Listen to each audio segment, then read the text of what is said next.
กำลังฟังสถานีวิทยุกระจายเสียง FM 104.5 เมกะเฮิรตซ์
ภิกษุ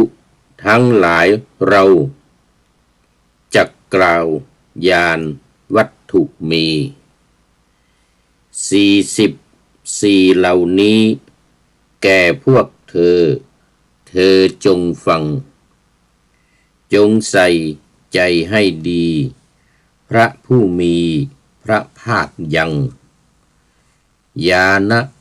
วัตถุทั้ง44ให้เป็นไป1ความรู้ในชะราและมะระณะตาย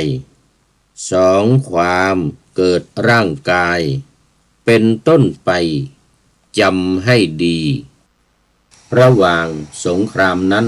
เยอรมันก็ได้มีการสร้างแก๊สพิษที่จะทำลายศัตรูลงเพื่อชนะฝรั่งเศสกระทั่งช่วงท้ายสงครามสหรัฐลง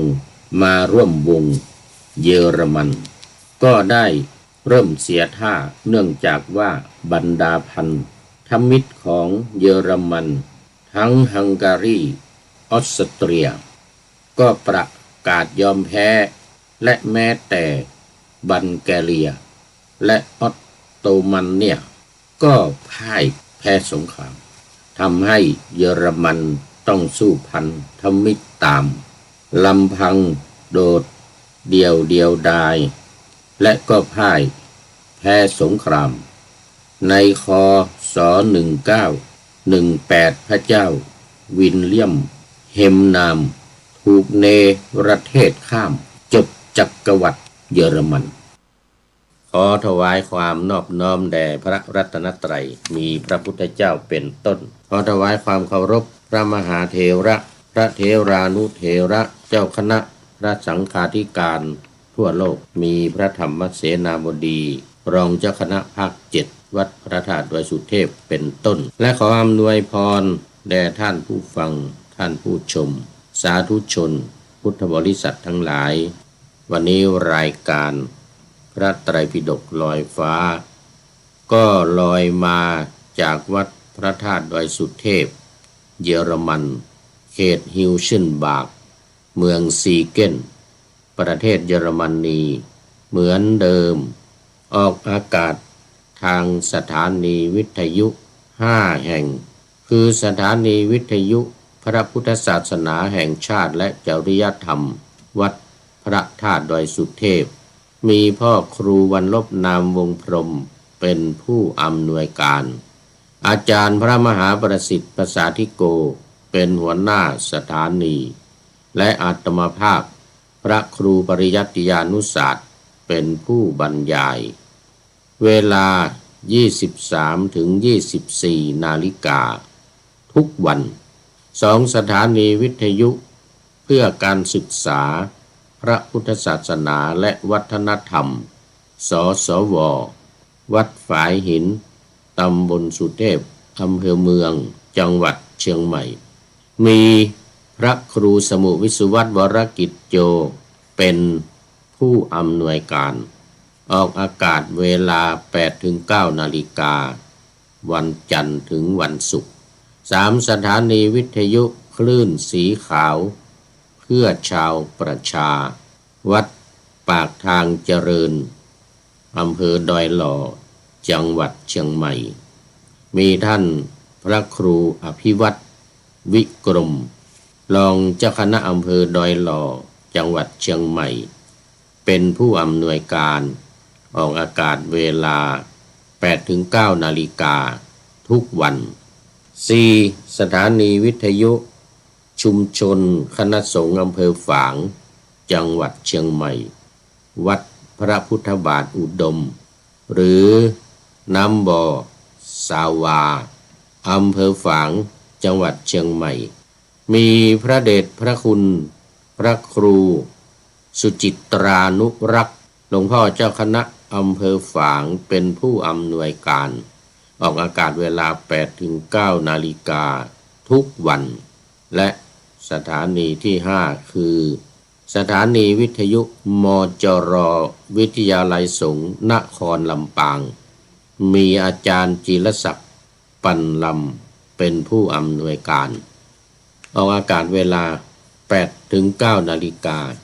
ทุกวันก็ขออนุโมทนาขอบคุณ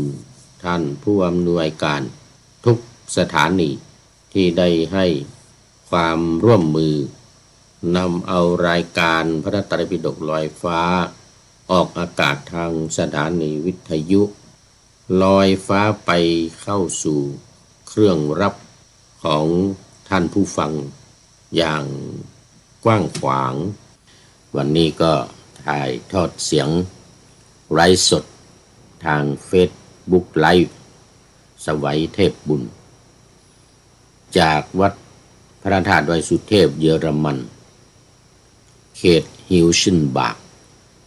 เมืองซีเกนประเทศเยอรมนีเหมือนเดิม ตอนนี้ก็พักผ่อนนอนหนาวอยู่ที่เยอรมันแต่ตอนนี้อุณหภูมิดีหน่อยสูงขึ้นมาหน่อย4 องศาแล้วตอนนี้ตอนเช้าตอนนี้กำลัง4 โมงเช้าอยู่นะว่าเดี๋ยวไปกลางวันสูงสุดก็จะประมาณ7 องศา7 องศาเมื่อวานนี้ดีเมื่อวานนี้14 องศาสูงสุดเลยเมื่อวานนี้14 องศาไปกลางคืนก็จะลงต่ำอีกแล้ว2 องศาเดี๋ยวตอนกลางคืนต่ำสุดวันนี้2 องศาเอาละตอนนี้ก็เข้ามาสู่เนื้อหาสาระของรายการในช่วงแรกนี้ก็จะเป็นประวัติศาสตร์โลกซึ่งกำลังนำเสนอประวัติศาสตร์ของเยอรมนีอยู่นี้ก็ยังเป็นตอนสงครามโลกครั้งที่ 1ดังได้ปนาถมาสไว้ว่าระหว่างสงครามนั้นเยอรมันก็ได้มีการสร้างแก๊สพิษที่จะทำลายศัตรูลงเพื่อชนะฝรั่งเศสกระทั่งช่วงท้ายสงครามสหรัฐลงมาร่วมวงเยอรมันก็ได้เริ่มเสียท่าเนื่องจากว่าบรรดาพันธมิตรของเยอรมันทั้งฮังการีออสเตรียก็ประกาศยอมแพ้และแม้แต่บัลแกเรียและออตโตมันเนี่ยก็พ่ายแพ้สงครามท ทำให้เยอรมันต้องสู้พันธมิตรตามลำพังโดดเดียวดายและก็พ่ายแพ้สงครามในคศ1918พระเจ้าวิลเลียมเฮมนามถูกเนรเทศข้ามจบจักรวรรดิเยอรมัน ตอนเข้าสู่สงครามแล้วก็แพ้สงคราม แพ้สงครามนี่เล่ามานิดหน่อยแล้วเมื่อวานแต่ยังไม่ทันจบวันนี้จะมาต่อคือเมื่อเข้าร่วมสงครามแล้วนี่ปรากฏว่ากลุ่มประเทศที่ชักชวนตัวเองเข้าร่วมคือหมู่ออสเตรีย ออสเตรียฮังการีบัลแกเรียออตโตมันนี่นู่น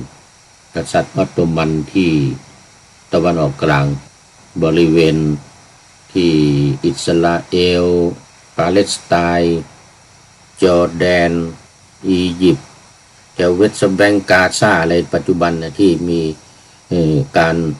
รบราฆ่าฟันกันนะอิสราเอลกับฮามาสกำลังรบกันอยู่นะแถบนี้สมัยนั้นกษัตริย์ออตโตมันปกครองตอนสงครามโลกครั้งที่ 1นี่นะกษัตริย์ออตโตมันปกครองแต่ก็เนี่ยพอแพ้สงครามกันเนี่ยแพ้สงครามออตโตมันแพ้อังกฤษกับฝรั่งเศสก็เข้ามาแบ่งเขตกัน คุบปกครองมาจนถึงสงครามโลกครั้งที่ 2มาถึงสงครามโลกครั้งที่ 2ตอนนี้อังกฤษเขาชนะอังกฤษฝรั่งเศสชนะบริเวณแถบนี้ก็ชนะไปด้วยแถวตะวันออกกลางนี่นะชนะไปด้วยคุณโยมพนมเคารพรัต สาธุยังไม่นอนเลยเนี่ย ทีหนึ่งเนี่ยหรือว่าตื่นมาบังเอิญ โอ้สาธุกราบนมัสการครับนะ อันนี้จัดดึกไปหน่อยกลางวันมัวนอนหลับตื่นมาเมื่อกี้นะ ฉันเพลโอ้หลับไปนานนะเนี่ยหลังฉันเพลน่ะหลังฉันเพลก็หลับโอ้โหแล้วก็มาตื่นเมื่อสัก5 โมงเย็น หลับไป4-5 ชั่วโมง เพราะว่าเมื่อคืนที่แล้วมันนอนดึกคืนที่แล้วมันนอนมันจะตี 1ตี 2เลยตี 2ขึ้นไปนอนเลยกลางวันนี่ง่วง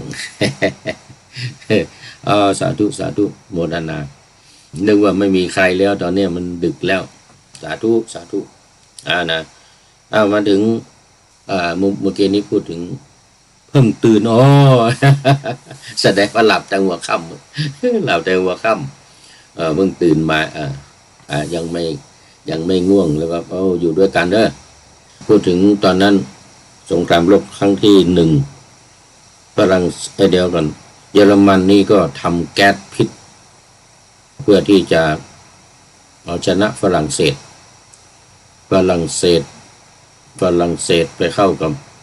กับฝ่ายสัมพันธมิตรฝ่ายอังกฤษฝรั่งเศสอังกฤษแต่ก็แพ้เยอรมั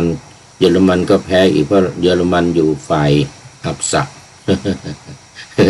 นั้นอยู่ฝ่ายอักษะพอออสเตรียฮังการีบัลแกเรียออตโตมันแพ้สงครามแพ้เหลือแต่เยอรมันตัวนี้ เหลือแต่เยอรมันพระเจ้าฟรีดิชวินเฮมพระเจ้าจักรพรรดิฟรีดิชก็ยังสู้อยู่พรรคพวกแพ้ไปแล้วตัวเองก็ยังสู้อยู่ ตัวเองยังสู้อยู่อย่างโดดเดียวดายเหมือนกันนะ สู้อยู่อย่างโดดเดียวดายแต่ก็สู้ไม่ได้พ่ายแพ้สงครามไปในปีคริสตศักราช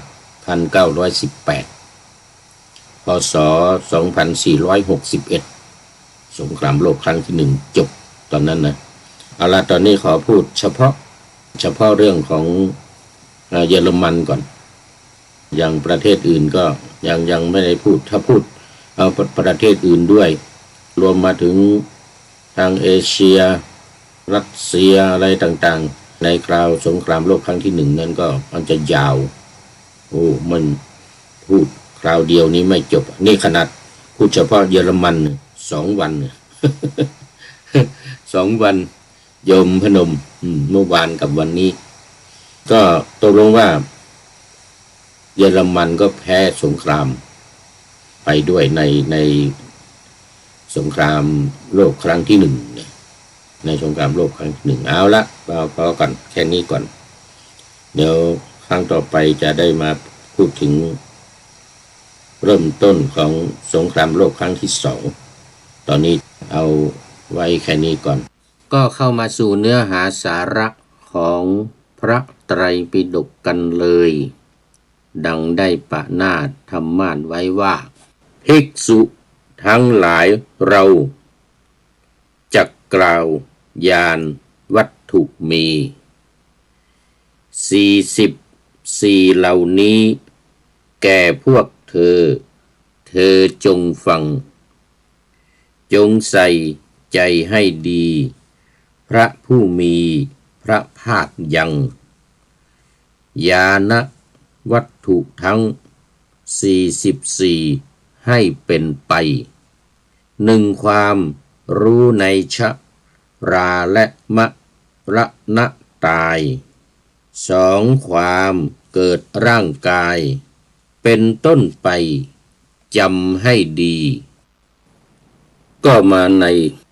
กลาระขัตติยวัตรว่าด้วยกลาระขัตติยะหรือกลาระกษัตริย์ซึ่งอยู่ในนิทานสังยุตนิทานวรรคหมวดใหญ่สังยุตตนิกายพระสุตตันตปิฎกเล่มที่16มาถึงหน้าที่68ข้อที่33ญาณวัตถุสูตรว่าด้วยเรื่องญาณในข้อ33นี้ก็มีใจความว่าพระผู้มีพระภาคประทับอยู่ณวัดเชตวันเขตกรุงสาวัตถีตรัสกับภิกษุทั้งหลายว่า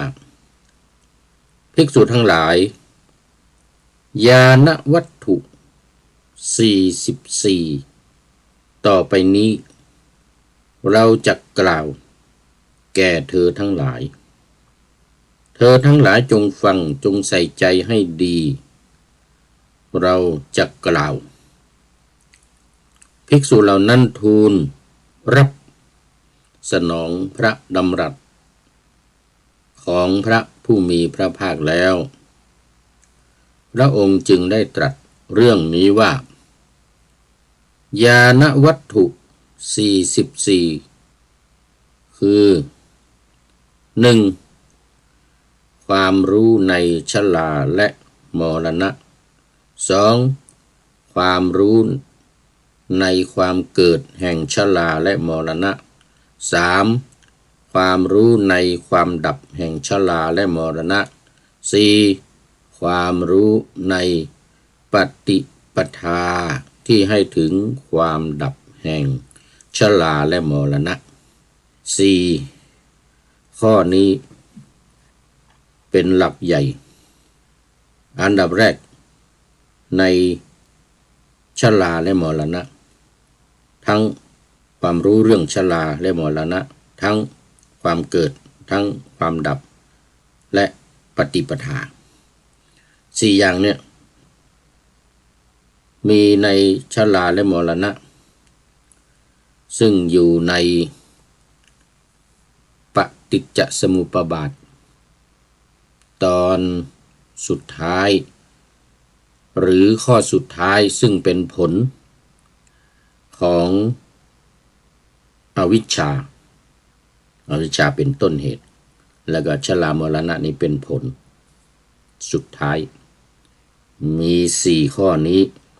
แล้วก็จะเอาไปคูณในที่เหลืออีก10ข้อก็คือชาติภพอุปาทาน 3 อุปาทาน 4 ตัณหา 5 เวทนา 6 ผัสสะสลายตนะ 8 อะไรถอยไปสลายตนะถอยไป 8 นามรูป 9 วิญญาณ 10 สังขารพอเอา4นี่ไปคูณก็จะเป็น44เป็น44นะก็คือในชาติ44ในภพ44ในอุปาทาน44ในตัณหา44เวทนา44ในผัสสะ44สลายตนะ44นามรูป44วิญญาณ44สังขาร44รวมทั้งหมดก็เป็นว่าผิดไปคือ4นะค่อยๆคูณ อย่างละ4อย่างละ4ขออภัยมันก็เป็น44เพราะฉะนั้นก็คือเป็นผลของสังขารทั้งหมดขอไปเป็นผลของอวิชชาทั้งหมดเนื่องจากพออวิชชาเป็นต้นเหตุเนี่ยการที่รู้จักตั้งแต่สังขารเนี่ยไปจนถึงชราและมรณะเนี่ยอย่างละ4อย่างละ4อย่างละ4เป็น44นี้เรียกว่าญาณวัตถุ44อันนี้ก็เป็นความหมายของพระสูตรหรือหัวใจของพระสูตรที่ว่าญาณวัตถุ44อย่างหรือเรื่อง44อย่างเอาความจริงเรื่องก็มี4คือ1รู้จักชราและมรณะ2รู้จักความเกิดของชราและมรณะ3รู้จักความดับของชรามรณะ4รู้จักปฏิปทาคือข้อปฏิบัติที่ให้เข้าถึงชราและมรณะนั้นก็ได้แก่มรรคมีองค์8ประการ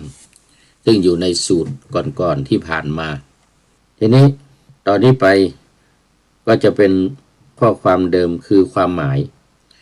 ายของชราและมรณะก็ทบทวนอีกหน่อยว่าความหมายของชราและมรณะคือความแก่ความคร่ำคร่าความมีฟันหลุดความมีผมงอกความมีหนังเหี่ยวย่น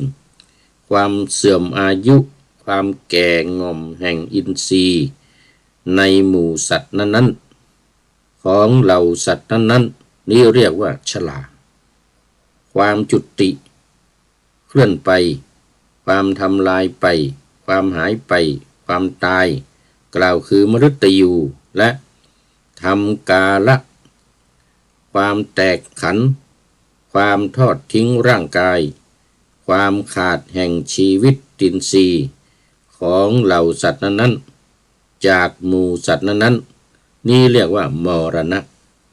ชราและมรณะดังพันนามาชนี้นี่เรียกว่าชราและมรณะเพราะชาติเกิดชรามรณะจึงเกิดเพราะชาติดับชราและมรณะจึงดับเป็นตอนที่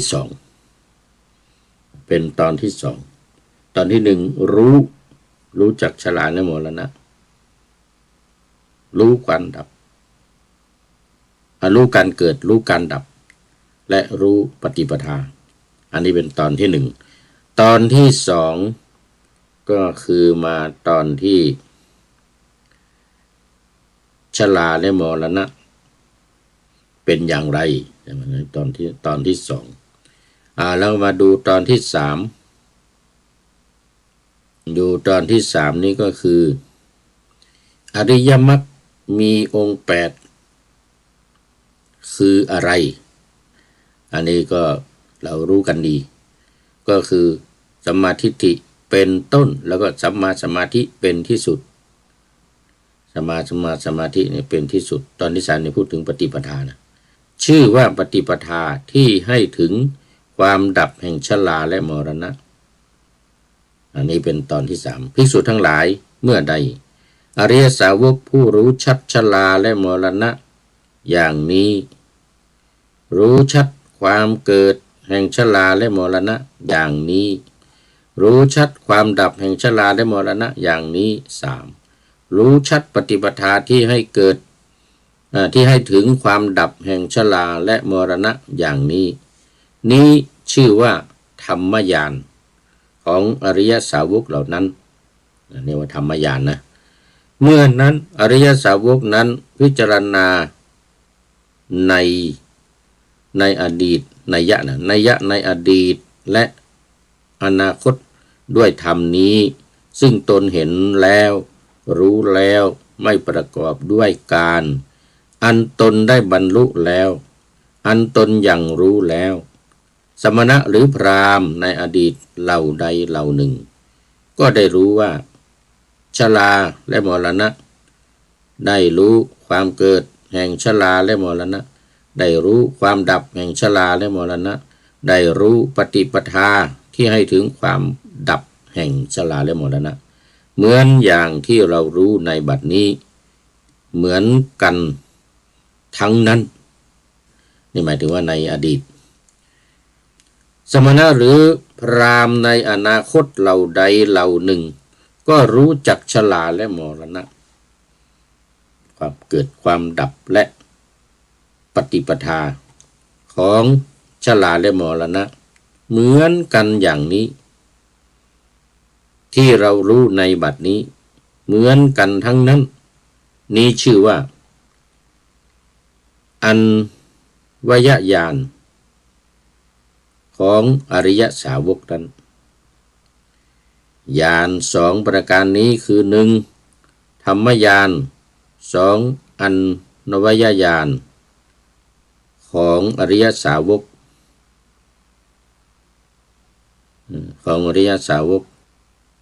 เป็นธรรมชาติบริสุทธิ์ผุดผ่องอริยสาวกนี้เราเรียกว่าเป็นผู้ถึงพร้อมด้วยทิฏฐิบ้างสำหรับธรรมญาณนี่ก็ในที่นี้จะหมายถึงมรรคญาณคือญาณในอริยมรรคคือความยังรู้ที่ให้สำเร็จภาวะของอริยบุคคลแต่ละขั้นคือตั้งแต่โสดาบันสกทาคามีอนาคามีและอรหันต์ตามขั้นตอนไปตามสังโยชน์ที่หมดไปเป็นขั้นตอนอรรถกถากล่าวว่าเป็นเสขภูมิของพระขีณาสพเป็นญาณอันดับที่14ในญาณ16เป็นญาณอันดับที่14ในญาณ16นะเรียกว่าในที่นี้เรียกว่าเรียกว่าธรรมญาณส่วนอันวยญาณในที่นี้หมายถึงปัจจเวคขณญาณคือญาณอย่างรู้ด้วยการพิจารณาทบทวนคือสำรวจรู้มรรคผลกิเลสที่ละได้แล้วกิเลสที่ยังเหลืออยู่และนิพพานเว้นพระอรหันต์ไม่มีการพิจารณากิเลสที่ยังเหลืออยู่ญาณนี้เป็นญาณอันดับที่16ในญาณ16ที่เรียกว่าอันวยญาณนี่นะเป็นญาณอันดับที่16ในญาณ16เพราะว่าธรรมญาณเนี่ยเป็นญาณอันดับที่14ในญาณ16วันนี้ค่อนข้างที่จะลึกซึ้งเรื่องสูงเรื่องใหญ่เรื่องสำคัญเรื่องญาณ เรื่องญาณนี้จะต้องผู้ที่รู้ญาณ16นั้นเป็นอย่างดีผู้ที่ยังไม่รู้ญาณ16ลำดับญาณ16ยังไม่ได้จำหัวข้อญาณ16 เนี่ยตั้งแต่1 ถึง 16นั้นยังไม่ได้จำบ้างไม่จำบ้างเนี่ยก็ยากที่จะเข้าใจแม้แต่ผู้พูดเองนี่ก็ยังจำไม่หมดคือจำหมดรู้หมดนั่นแหละแต่มันไม่จำจะว่าไปก็คือมันลืม มันลืมคือมันยังไม่ได้ญาณเนี่ยเรื่องมันการปฏิบัติยังไม่ถึงขั้นที่ว่าได้ญาณ16ขั้นรู้ญาณ16ขั้นตามหนังสือตามได้ยินได้ฟังมาหรือตามที่เราเข้าใจนี่ยังไม่ชื่อว่าได้ญาณนะในญาณ16เนี่ยคือ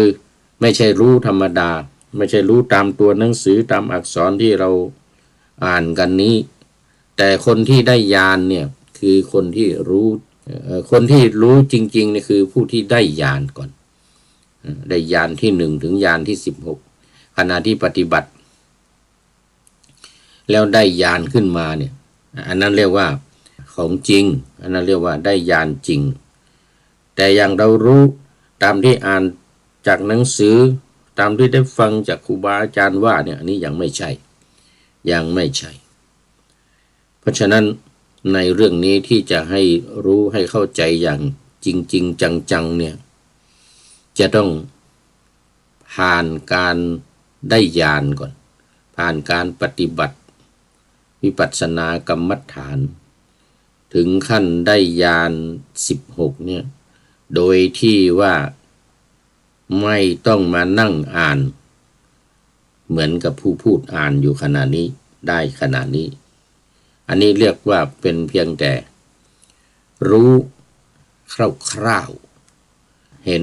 คร่าวๆตามอักษรตามหนังสือที่อ่านอยู่นี้เท่านั้นไม่เรียกว่าได้ญาณได้ญาณนั้นต้องเป็นผู้ที่ปฏิบัติเป็นโยคีที่ปฏิบัติอย่างอุกฤษแล้วก็บรรลุความรู้แต่ละขั้นด้วยการปฏิบัติอย่างจริงจังด้วยการปฏิบัติที่ได้บรรลุไม่ใช่เพียงแค่งูปลาไม่ใช่รู้เพียงแค่ตามตัวหนังสือตามอักษรที่อ่านอยู่นี้อ่านพระไตรปิฎกอยู่เนี่ยอันนี้มันมาในพระไตรปิฎกแล้วรายการของเรานี่ก็เป็นรายการอ่านพระไตรปิฎกหรือเอาพระไตรปิฎกเนี่ยมาพูดคุยกันตามหลักฐานที่มาในพระไตรปิฎกตามอักษรตัวหนังสือที่เขียนไว้ในพระไตรปิฎกตอนนั้นดังนั้นการที่จะให้เข้าใจจริงๆเนี่ยมันจึงเป็นไปไม่ได้ก็ยิ่งหัวข้อมีเยอะๆเนี่ย14หัวข้ออย่างเงี้ย ญาณวัตถุเรื่องญาณ14อย่างเนี่ยต้องทำความเข้าใจและต้องปฏิบัติด้วยคือปฏิบัติวิปัสสนาเนี่ยนะก็โดยการพิจารณาทำความเข้าใจนี่แหละคือการปฏิบัติวิปัสสนาโดยการคิดอย่างท่องแท้เรียกว่าโยนิโสมนสิการคือการทำไว้ในใจโดยอุบายอันแยบคายแยบยลซ้ำๆบ่อยๆแล้วก็จำให้แม่นยำจำให้แม่นยำดังนั้นวัตถุญาณหรือญาณวัตถุ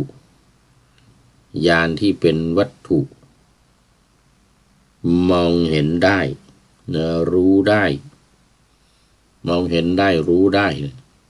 4ข้อเนี่ยชราและมรณะเนี่ยชราเป็นอย่างไรมรณะเป็นอย่างไรอย่างที่ว่ามาเมื่อกี้นี้แต่ต้อง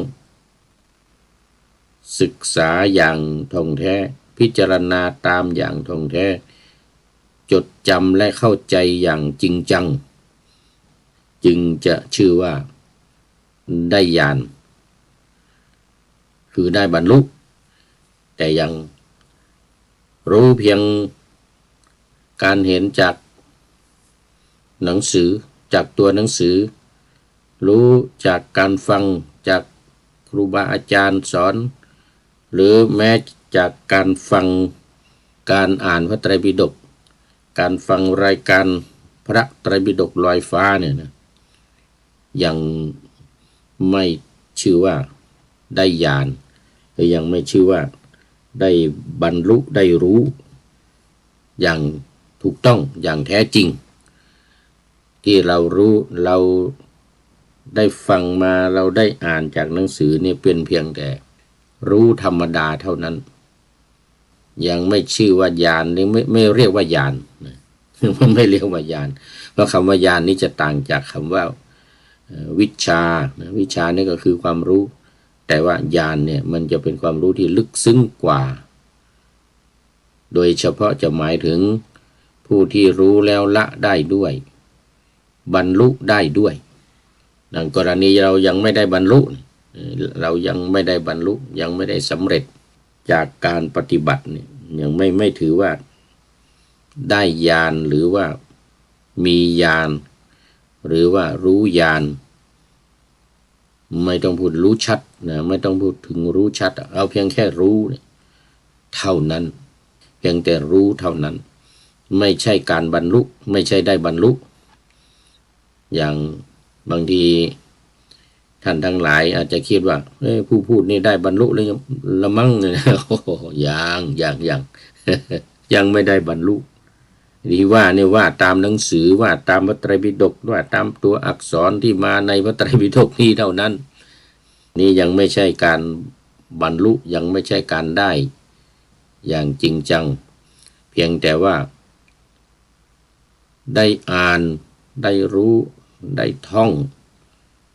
ทุกวันนี้ก็พยายามอ่านแล้วก็ท่องให้มันจำแล้วก็ทำความเข้าใจบ่อยๆมันลืมก็ดูอีกทำอีกคิดอีกแล้วก็ไม่จำไม่ถูกต้องก็เอามาเปิดเอามาอ่านดูอีกบ่อยๆอันนี้เป็นวิถีของเราเรียกว่าทำความเพียรทำความพยายามไปเรื่อยๆโดยไม่ย่อหย่อนไม่ท้อถอยไม่ย่อหย่อนไม่ท้อถอยเมื่อยังไม่บรรลุยังไม่รู้ต้องศึกษาต่อไปหรือที่เรียกว่าเสขะบุคคลหรือเป็นพระเสขะไม่ใช่พระอเสขะถ้าอเสขะนั้นบรรลุการบรรลุก็คือการละได้อย่างสังโยชน์ทั้ง10ประการเนี่ยเราเพียงแค่รู้เนี่ยยังไม่จัดว่าเป็นมรรคในอริยมรรคเลยนะยังไม่จัดเป็นโสดาปัตติมรรคสกทาคามิมรรคอนาคามิมรรคอรหัตตมรรคยังไม่จัดว่าเป็นโสดาปัตติมรรคคือโสดาปัตติมรรคนั้นต้องเป็นญาณต้องระดับญาณต้องเป็นความรู้ระดับญาณจึงจะได้จัดว่าเป็นโสดาปัตติมรรคจากว่าเป็นมรรคนะยังไม่ต้องพูดถึงผลนะเอาแค่รู้เนี่ยเรารู้จากการฟังรู้จากการอ่านหนังสือนี่เพียงแต่เราเรียกว่ารู้คร่าวๆยังไม่รู้จริงยังไม่ใช่ญาณว่างั้นเถอะหรือเรียกอีกอย่างหนึ่งว่าปัญญาญาณอาจจะเป็นปัญญาได้ปัญญาได้ความรู้แต่ยังไม่ใช่ระดับญาณยังไม่ใช่ระดับปัญญาญาณดังนั้นก็โปรดได้เข้าใจว่าที่เราฟังกันอยู่ทุกวันเราพูดกันอยู่ทุกวันมันเป็นการพูดตามตำราเป็นการพูดตามตัวหนังสือก็คือพระไตรปิฎกอย่างที่ผู้พูดนำเสนออยู่ทุกวันนี้เป็นการนำเสนอตามหลักฐานตามหนังสือตัวหนังสืออักษรที่มาใน พระไตรปิฎกเท่านั้นนี่บางทีก็มีหลายคนบางครั้งก็มี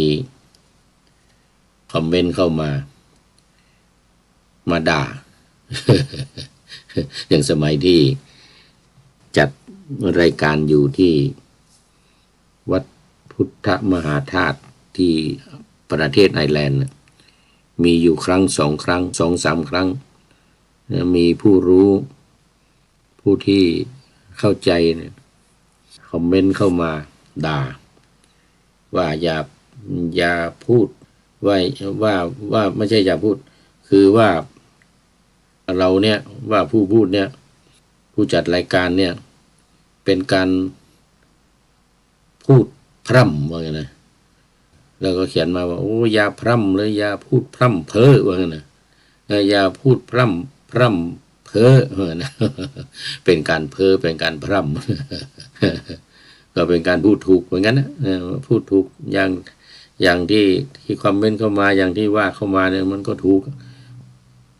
แต่ว่าเราก็พูดเราก็อ่านเราก็ทำด้วยเจตนาดีในการที่จะให้ผู้ฟังได้รู้ไปด้วยได้ฟังไปด้วยคือเรื่องของการบรรลุเนี่ยไม่ต้องพูดถึงมันไม่มีโอกาสอยู่แล้วไม่มีบุญญาบารมียังไม่ถึงบุญญาบารมีที่สร้างสมมายังไม่ถึงเพียงแต่ว่าเราต้องพยายามต่อไปพยายามปฏิบัติตามที่หลักฐานมีมาในพระไตรปิฎกด้วยความตั้งอกตั้งใจไม่ย่อหย่อนไม่ท้อถอยเท่านั้นใครจะว่ายังไงก็ว่าไปมันถูกมันก็ถูกที่ว่ามาก็ถูกอย่างที่มีคนเคยคอมเมนต์เข้ามาในรายการขณะที่ผู้พูดกำลังพูดอยู่เนี่ยบอกว่าอย่าพร่ำเพ้อเนี่ยอย่าพร่ำเพ้อมันความจริงมันไม่เป็นอย่างที่ท่านพูดหรอกอย่างนี้นะทำนองเนี่ยนะคือไม่อยากจะให้จัดรายการนี้ไม่อยากจะให้เอาเรื่องของธรรมะนี้มาพูดว่างั้นเถอะนะมันก็จริงอยู่เพราะว่ามันยังไม่ได้บรรลุแต่ที่เอามาว่าเนี่ย ก็ว่าตามหลักฐานอักษรที่มีเท่านั้น ก็ถ้ามีความเข้าใจมีความรู้ในเจตนาเข้าใจในเจตนาของพระเราที่หรือพระทั้งหลายที่เทศที่พูดอยู่ทุกวันเนี่ย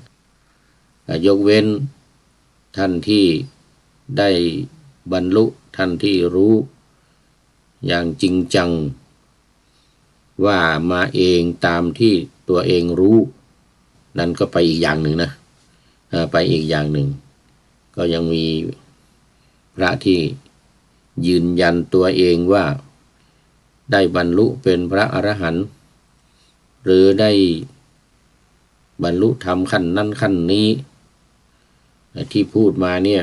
มันเป็นสิ่งที่ตัวเองรู้อันนั้นก็ไปอีกเรื่องหนึ่งนะไปอีกเรื่องหนึ่งแต่ในรายการของเราเนี่ยพระไตรปิฎกลอยฟ้าก็ดีหรือรายการธรรมทัศน์รายการไม่ว่าจะเป็นธรรมะหลังธรรมวัดเย็นหรือนาวาวังทองอะไรอย่างที่ผู้พูดกำลังจัดกำลังทำอยู่เนี่ยเป็นการเอาความรู้เอาความจริงเอาธรรมะที่องค์พระศาสดาสัมมาสัมพุทธเจ้าเราตรัสไว้มานำเสนอมาอ่าน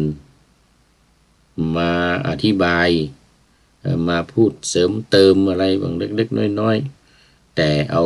หลักการเป็นหลักเอาที่มีมาในพระไตรปิฎกเป็นหลักที่เป็นอักษรที่เราอ่านอยู่เนี่ยเป็นหลักเท่านั้นเองบ่าไปตามนี้ตามพระไตรปิฎกตามชื่อของรายการ ตามชื่อของรายการอันนี้ก็ อย่าไปเคร่งเครียดหรือซีเรียสอะไร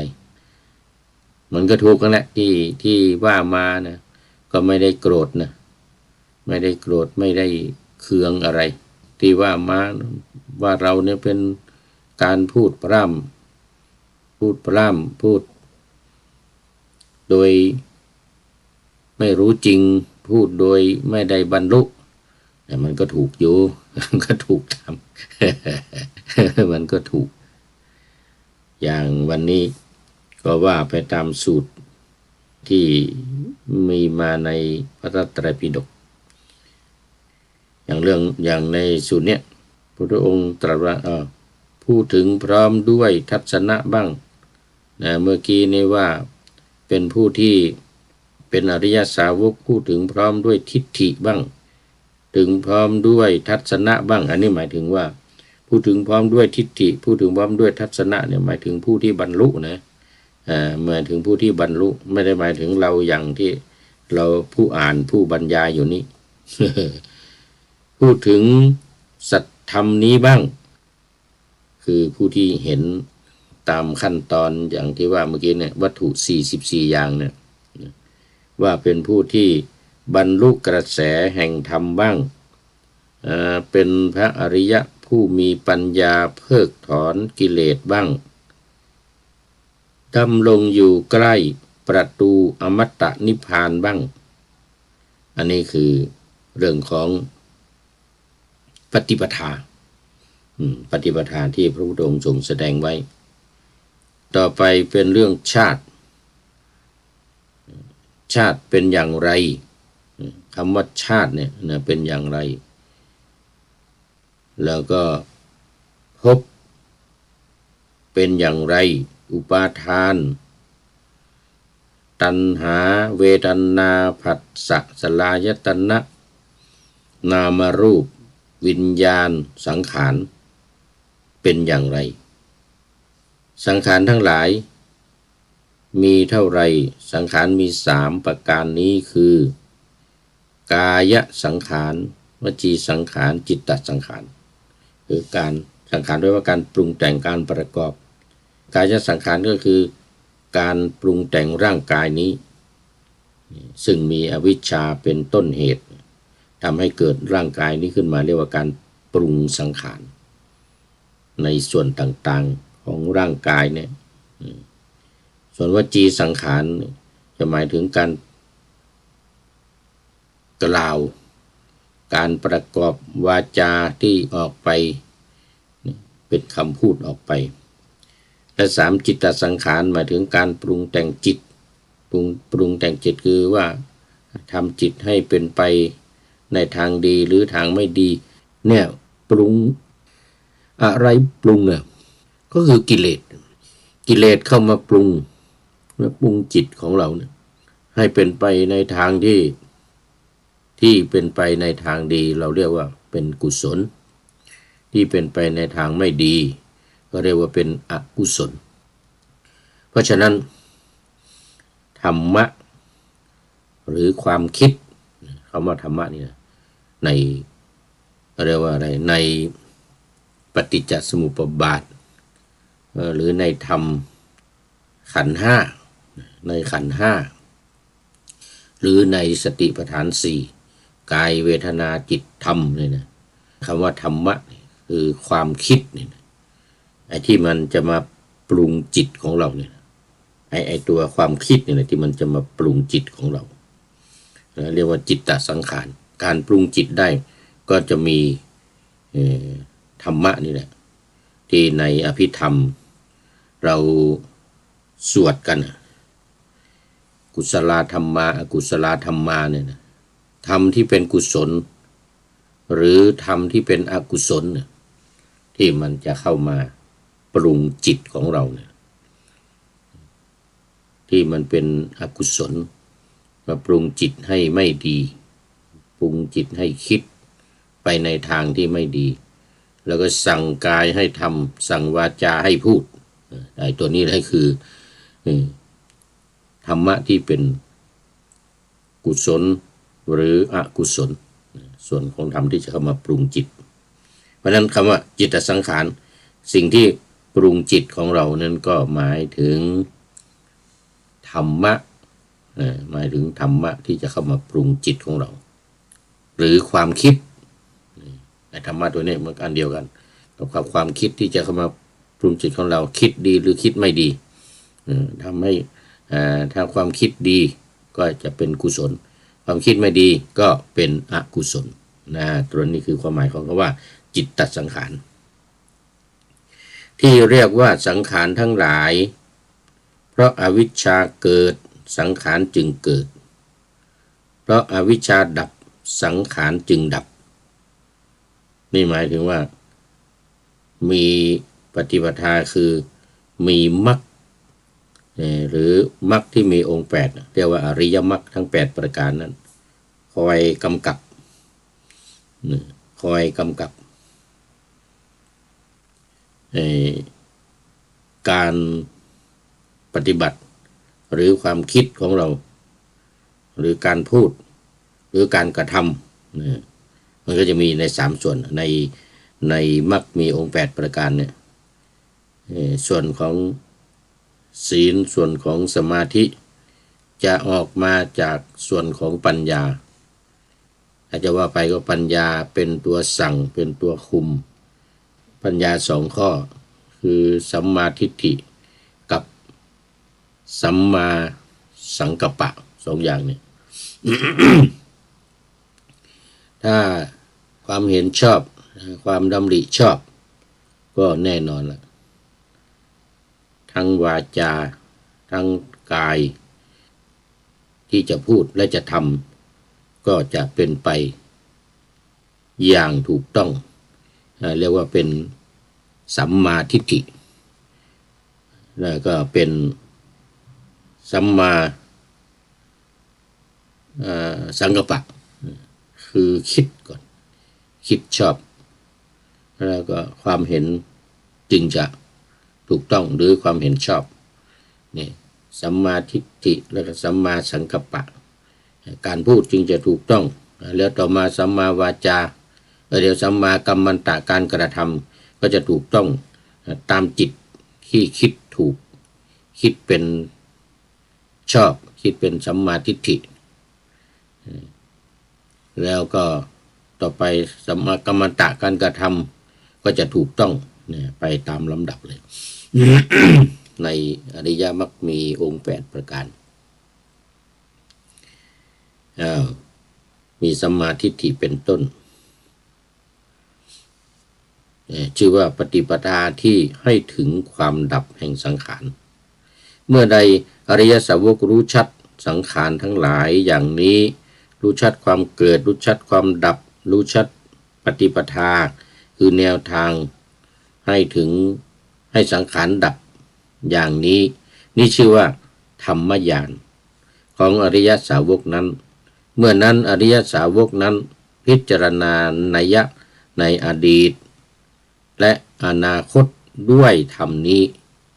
ซึ่งตนเห็นแล้วรู้แล้วไม่ประกอบด้วยการอันตนได้บรรลุแล้วนั้นอันตนยังรู้แล้วนั้น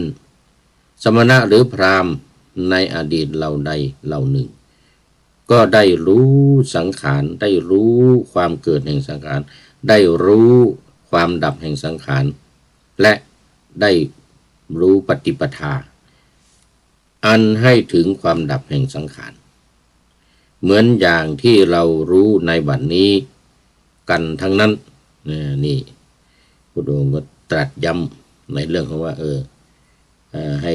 ให้รู้สมณะหรือพราหมณ์ในอนาคตเหล่าใดเหล่าหนึ่งก็จักรู้สังขารรู้การเกิดแห่งสังขารรู้การดับแห่งสังขารและแนวทางในการเข้าสู่การดับแห่งสังขารนั้นนี่เรียกว่าอันวยญาณของอริยสาวกนั้น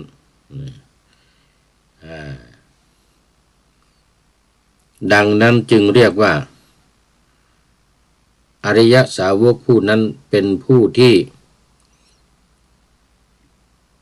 ถึงพร้อมด้วยทิฏฐิถึงพร้อมด้วยทัศนะถึงพร้อมด้วยสัตธรรมอันเป็นเสขะประกอบด้วยอวิชชาอันเป็นเสขะบ้างวิชาขอไปวิชาเป็นเสขะบ้างและกระแส แห่งธรรมอริยสาวกผู้มีปัญญาเพิกถอนกิเลสได้บ้างดำรงอยู่ใกล้ประตูอมตะนฤพานบ้างอันนี้ก็จบญาณวัตถุสูตรที่สามญาณวัตถุสูตรที่สามนี้ก็จบต่อไปมันจะมีญาณวัตถุสูตรที่สองอีกแต่วันนี้เวลาหมดแล้วคงจะต้องเอาไว้แค่นี้ก่อนมีท่านเดียวคุณโยมพนมเคารพรัตน์อยู่ท่านเดียวที่เข้ามาแล้วตอนนี้ก็สู่เส้นชัยของรายการขอโมทนาเป็นอย่างยิ่งขอนำรายการธรรมะในพระไตรปิฎกอำลาท่านผู้ฟังไปก่อนในคืนนี้ในวันนี้ขอนำรายการพระไตรปิฎกลอยฟ้าไปจากผู้ฟังทั้งหลายในโลกล่าวันต่อไปจะได้จรย้อนกลับมาสู่สถานีใหม่ให้ท่านฟังอย่าลืมเปิดวิทยุหรือเครื่องรับโทรศัพท์โมบายคอมพิวเตอร์ผัง YouTube เฟซเพจไลน์ให้ดังๆเพื่อชมฟังรายการวันต่อไปขอทุกท่านมีความสุขทุกคืนวันนำธรรมะประกอบการงานทั้งหลายเช่นขยันทำงานทางวาจากายใจขวนขวายกิจการงานนานาบำเพ็ญสาธารณประโยชน์เว้นสิ่งที่มีโทษโหดเยี่ยงสาประกอบแต่กรรมดีมีราคาแสวงหาเงินทองครองใจคนเสียสละพละทรัพย์นับมากน้อยไม่ให้ล้านก็ให้ร้อยไม่ด้อยผลเอื้อคนรวยช่วยคนยากฝากคนจนให้ทุกคนเท่ากันมาตรฐานเดียวขอเจริญพร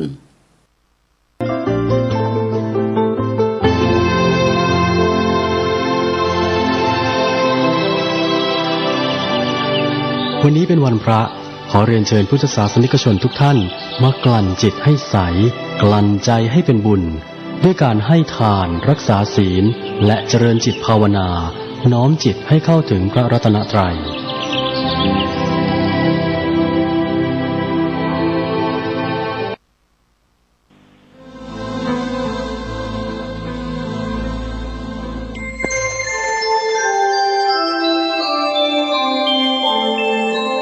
ขณะนี้ท่านกำลังฟังสถานีวิทยุกระจายเสียง FM 104.5 เมกะเฮิรตซ์